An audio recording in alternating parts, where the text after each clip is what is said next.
very sad-looking fish. Used to be an amia, but it's actually, this was put together by some students in the last couple of years ago, and it's actually better than the other mountain amia because it's cleaner, so you can actually see the individual bones better, even though it got a little more disassociated than they had planned when they put this together.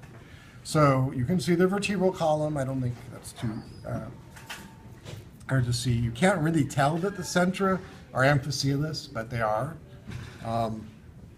There are neural arches up above, and what's kind of interesting is you can see that they're actually separate pieces of bone in the amia. They're not fused to the centra. And then there's hemal arches, and those are found down in the tail region here. And again, those are separate pieces of bone. They're not fused onto the centra. Okay. There are ribs, and these are the ventral ribs, and we don't have any dorsal ribs on our skeleton. I don't think there are any actually in amia, but I'm not sure about that. And then there are neural spines sticking up. These are all the neural spines here, and hemal spines down here.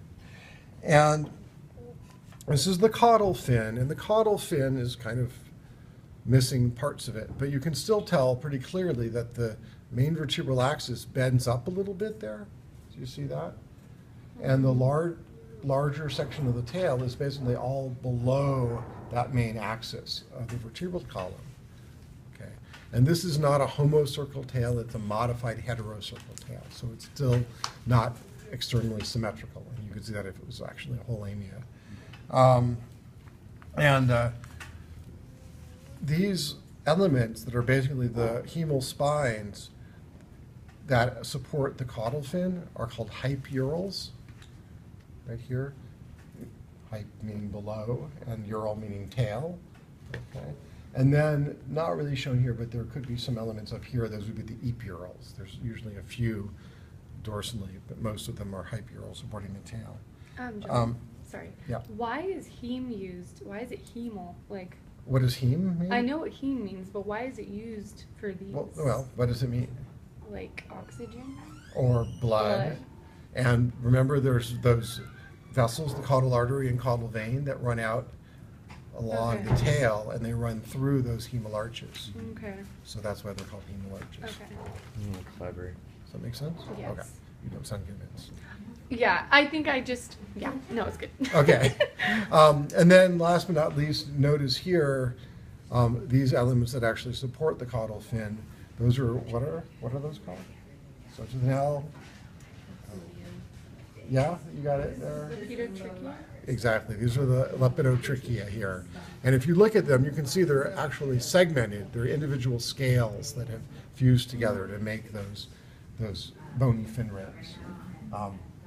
And we can see the same thing in the other fins as well, but we're not dealing with them yet, so ignore those.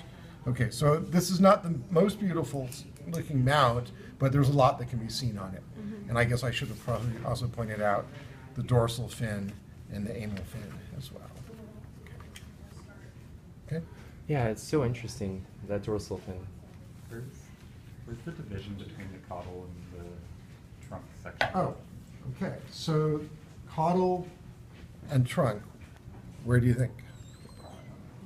Caudal is Well, it depends where the anus is. cloaca. Well, so how are you going to tell looking at the scan? Just, Where there's a gap? Yeah, that's what I was thinking.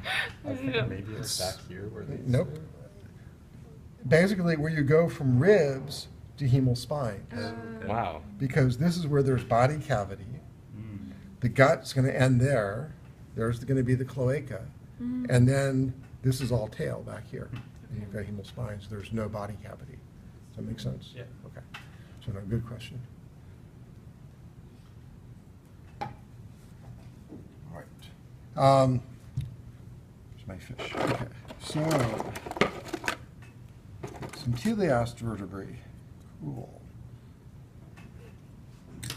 Many different ones. Some of them are a little challenging, but it's okay.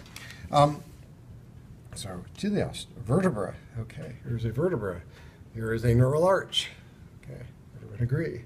And would this be a trunk vertebra or caudal vertebra? Trunk. Trunk, because there's no hemal arch, hemal spine. Okay. How about this one? Human. This is a caudal vertebra, and you can see the neural arch here and hemal arch here. Okay, neural spine, hemal spine. Okay, so the centrum has cavities at both ends. So what do we call that? Amphicoelus, okay.